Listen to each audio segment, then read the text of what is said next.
Uti. There's nothing in it, man. All right.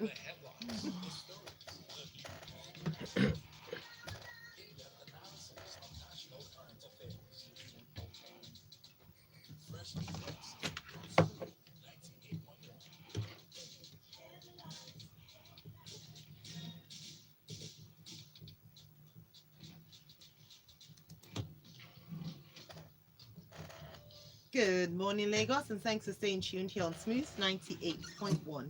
It's time to give you detailed analysis of today's newspaper headline stories in Freshly Pressed 981 with Mazino Appeal and Mairo essay. Yes, indeed. This morning, joining us, we have Gbolahan. Morning, Gbolahan. Good morning, Aya. Good morning, Mazino. Hey. And good morning, Lagos.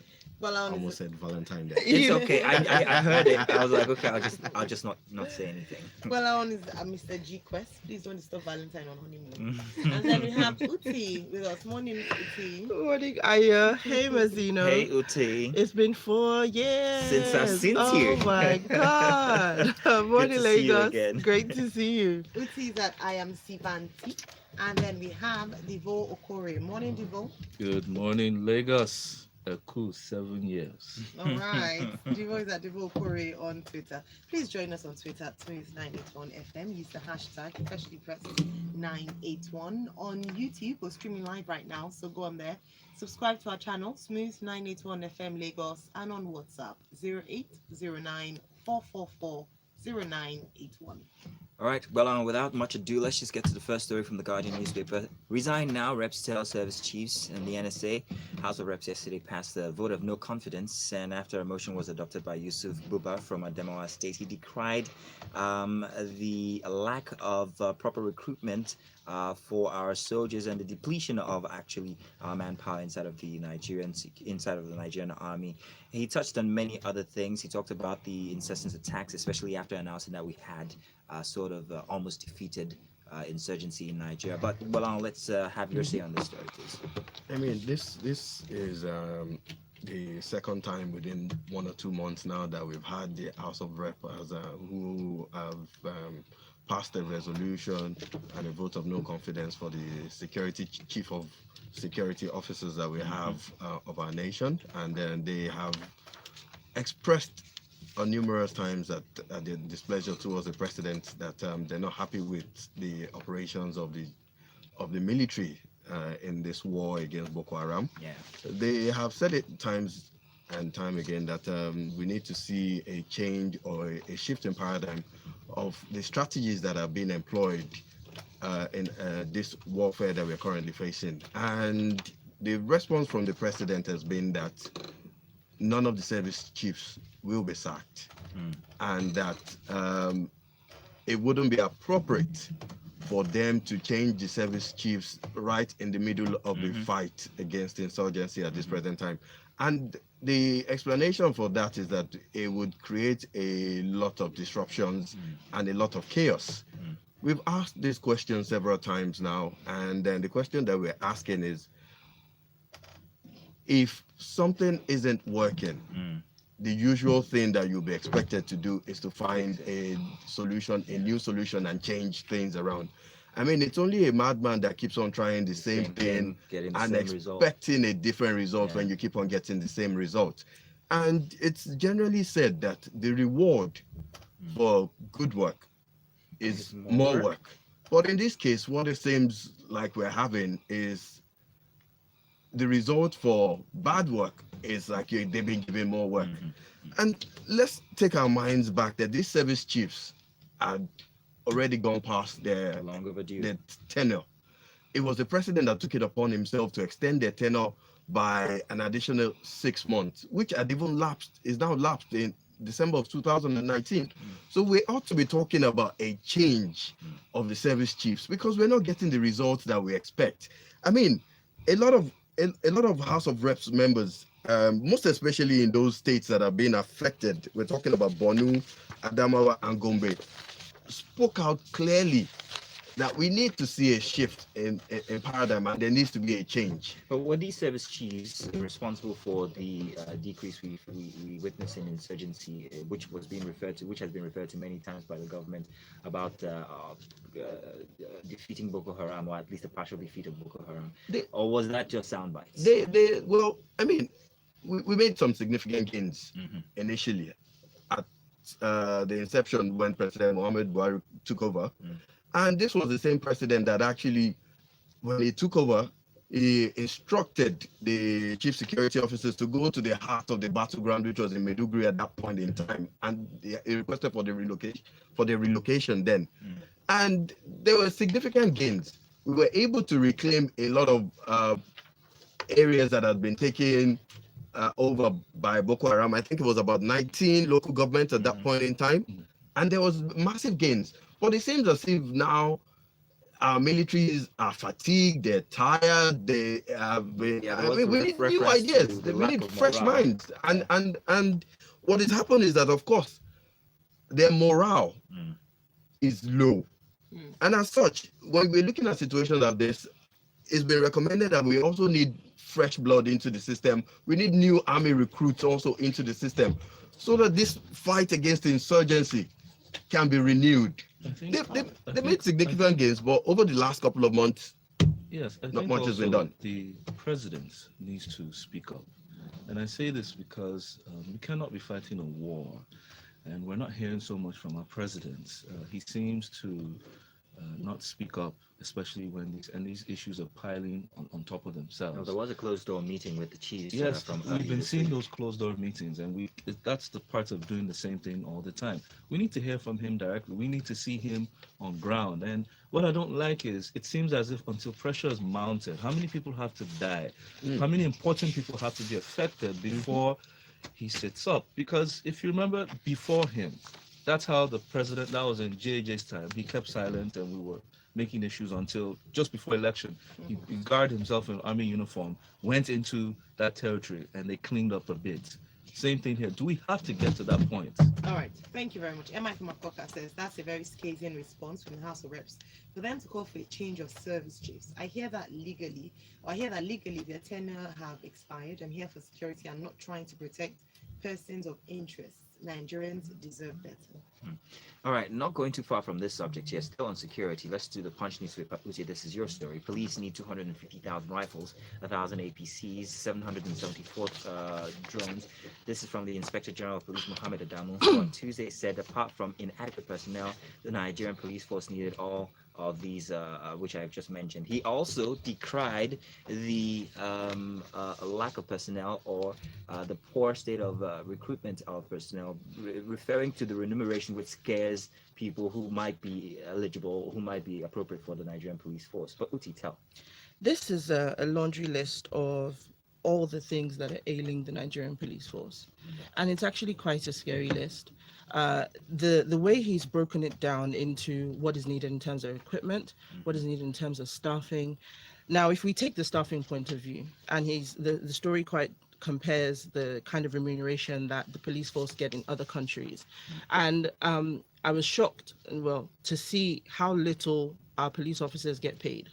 And when you see, when you see that a police officer could be earning 50,000 naira, I mean, that's the end of the story for me, because it explains everything. It explains what you see on our roads. It explains what you see in terms of how our police interact with us. So this isn't anything out of what we haven't seen before, we haven't heard. But I think that it's important to take a couple of things away from this story. One, the police is completely and utterly inadequately funded.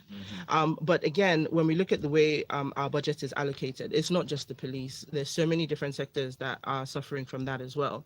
But in this case, the police doesn't have the amount of money they need for training. They don't have the equipment that they need.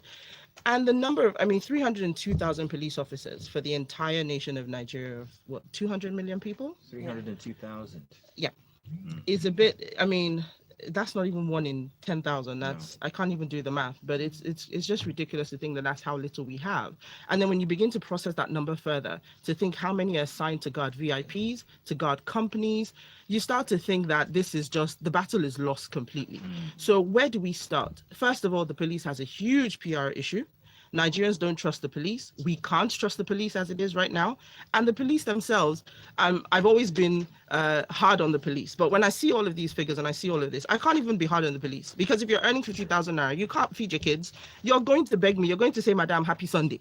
So really and truly, the police, first of all, needs to go and re-engineer itself. If you're not going to get any more money, what can you do to plug these gaps? What are the things that you can change whilst you're fighting to get more money from the government? But right now, the entire future looks bleak for the police force as it's been presented. It also raises another huge issue in terms of community policing. It's also, he mentions it in the story as well, that needs to get approved. And I think that once you can do that, you will find that you'll be able to recruit more locally. You'll be able to address even the way the funds are allocated. The security votes for the states will begin to play in that role as well. So there's a huge gap there in having that process be moved along. If you want to have the right kind of police force, you have to have the right kind of people. If you want to have the right kind of people, you have to pay them well. So we're not going to have any miracle cures in here. From the amount of equipment that he's listed, I think, and somewhere in the story, it eventually did mention that this number is actually grossly underrepresented. And we've talked about the security issues that we're having.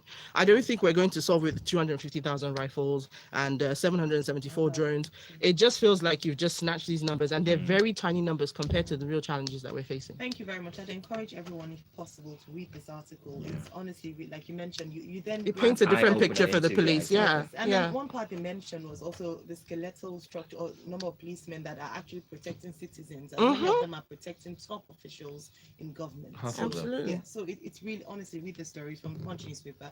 Move on to our next to comments. Femi from VI says, the presidency can't be serious. You can't change incompetent service chiefs in the middle of a battle. Sounds like they never read up on major military strategy or case studies.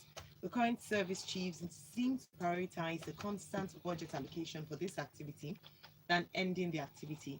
We need strategists that can radically scale down the conflict and allow for rehabilitation.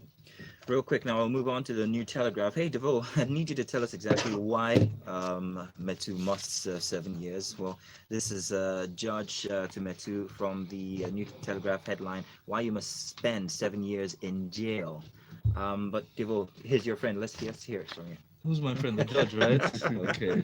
Yes, in the courts of Justice Okon Abang, known for many top cases, he did convict Lisa Metwal as a former PDP spokesman to 7 years concurrent in prison. Now, this took place, I think, yesterday or so, in a 6-hour judgment, and he was convicted on all 7 counts. And most of the highlights had to do with the judge said that there was a fraudulent receipt of 400 million naira from the ONSA, that's the Office of the National Security Advisor then, that was Dausuki, without a contractual agreement. And there was an undisclosed 2 million naira cash that Metwa had that had not gone through the bank. And then on the connection with the president, where he said that the president had given him the instruction, they said, well, as the president wouldn't have given such an instruction verbally, and that throughout the court case, the convict was not able to produce evidence, that's written evidence, to show that that was an instruction from the president. Now, and it was shown that and proven that he used the money for the PDP campaign and distributed to a few other people. Now, this took place in 6 hours, quite long. Now, we do know that it's been a long time coming, since 2015. There has been a lot of drama that's been attracted by this case, especially with all the instances where Metwa came to court in stretchers, in neck brace, in some cases collapsing, etc. And then he was told to seek medical help within the country instead of flying out. Well, the judge did say that this has to stop. What I would say is this: in as much as people want to celebrate and say, okay, another one bites the dust. Exactly. We want to see an accelerated judicial process. Yes, judicial process. There are so many cases. EFCC has over 2,000 cases piled up waiting for address.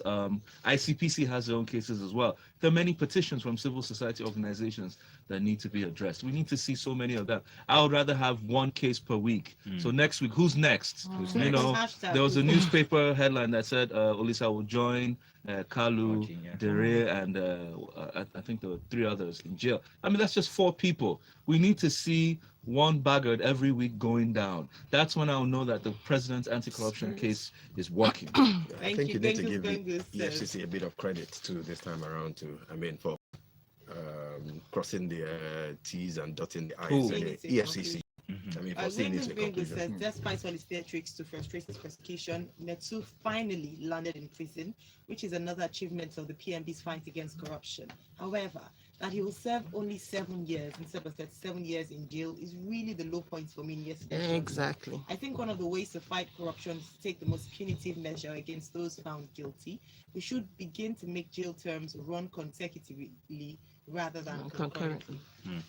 Well, if you missed the last season of Metu the Man, well, that's it. That's the end. That was the He season said he will finale. appeal. He's Well, coming yeah, back. Then there is that There's- season. We'll be watching out for it. Gbolahan, we'll come back to you again. This day newspaper at 2.55% in Q4. Nigeria records highest economic growth since 2016. I thought it was because of the border closure, but no, this is from 2019. The border closure was only just from this year. However, there were talks about the Last year. Since GDP. last year. Last year. Was it since last year? Yeah, 2019. August, Last August. year. Yeah. Last year, so Yeah. it actually could be. Yeah. There were talks about even if this sounds like it's a good thing, but the fact that our growth in Nigeria has exceeded this by a few fractions. This is 2.25% growth, but we are growing at a rate of population at a rate of 3%. So, yeah, take us through this, please. I mean, yeah, the figures came out on Monday, and then this was figures from the Nigerian Bureau of Statistics, and which stated that Nigeria grew fourth quarter GDP at 2.55% compared to previous quarter, which grew at about 2.38%. When we compare year on year 2019 with 2018, 2018 figures were 1.91%, and for 2019, 2.27%. So what this is saying is that, of course, Nigeria is slowly coming out of the recession that we experienced in 2016. I mean, if I cast our minds back to 2016, 2017, we were growing at initially minus 0.5 and then went on to less than 1% or so. And so we've been growing gradually, steadily on a year-on-year basis.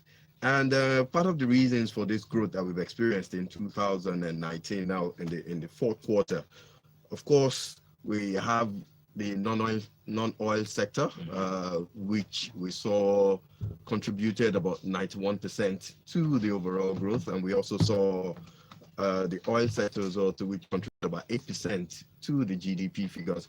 In the non-oil sector, normally what we see is that the service industry, we see huge amount of growth, not growth, but we see a lot of impact on the GDP figures from the service industry, agriculture, and the likes too.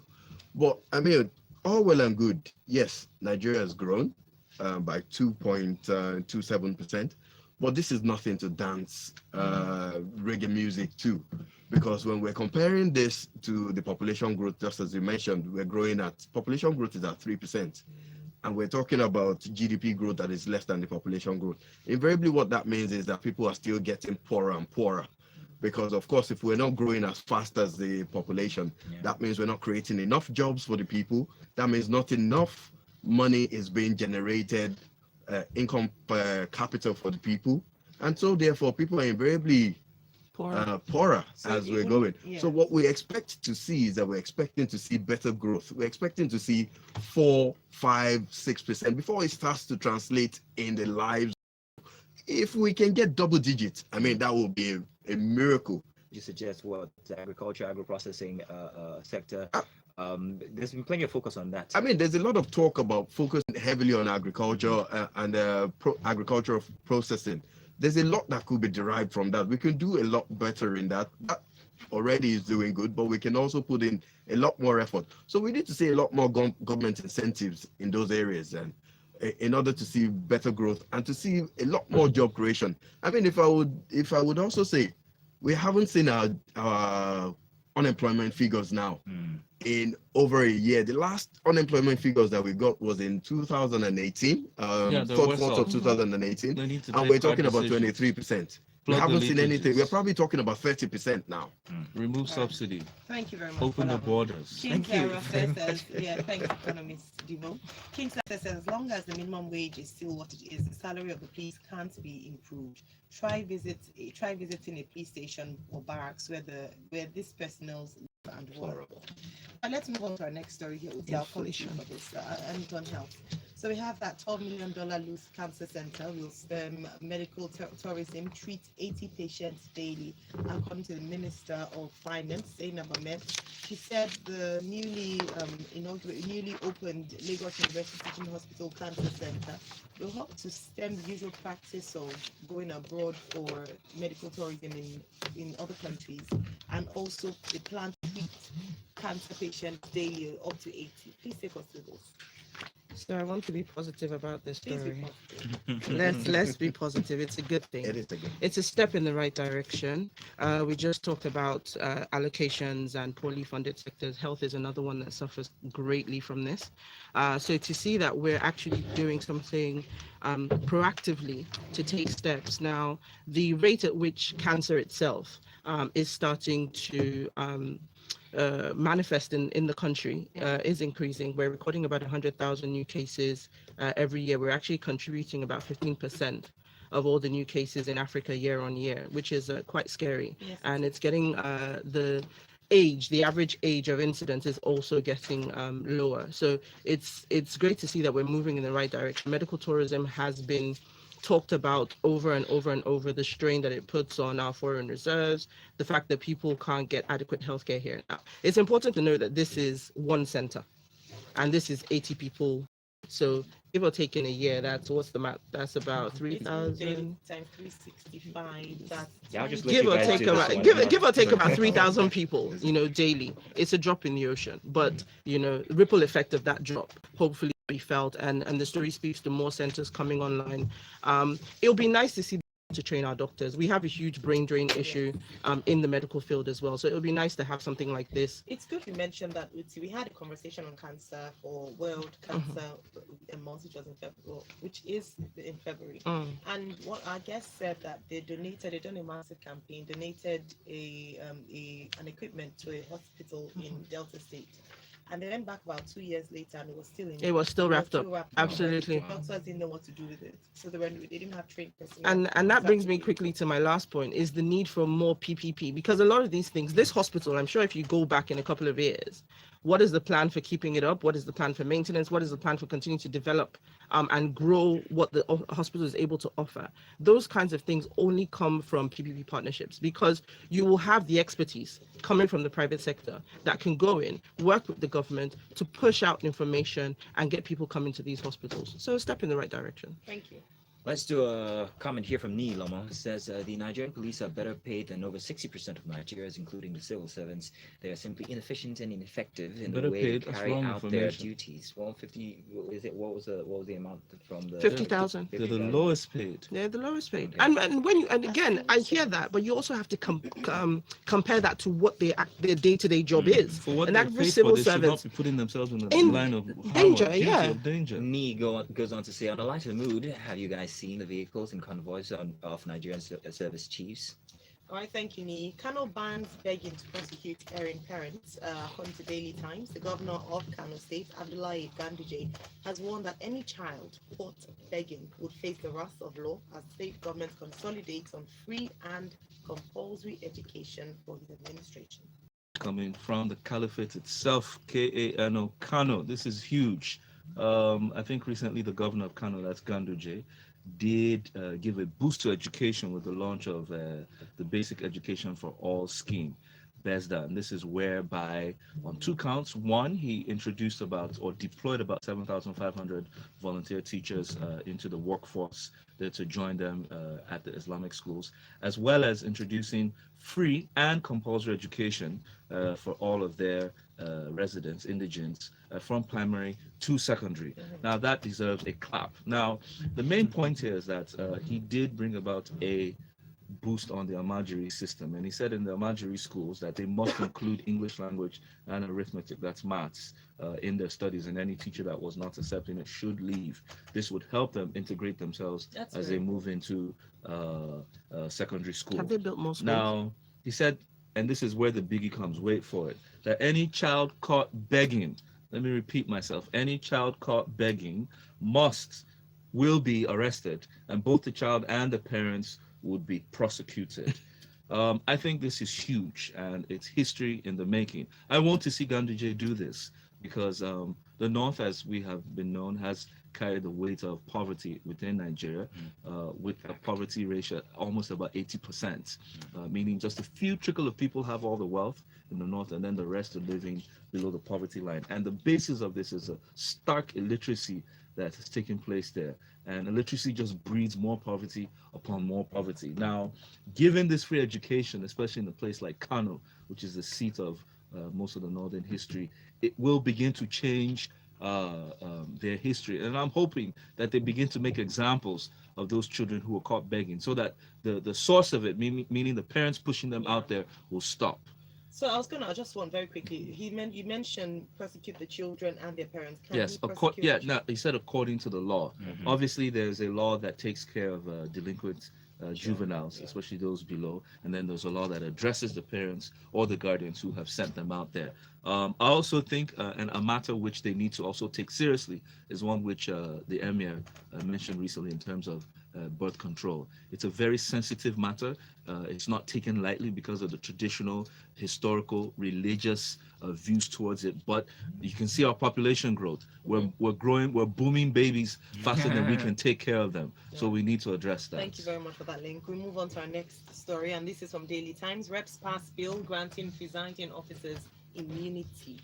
Back to the focus again on House of Reps. Gbolahan, please take us this story. Well, the people should just be aware of this, that this bill has gone through the second reading, and this is extending immunity now to the Senate President, the Speakers of the House, the Deputy, and also maybe the states the Speakers of the State House of Assemblies too.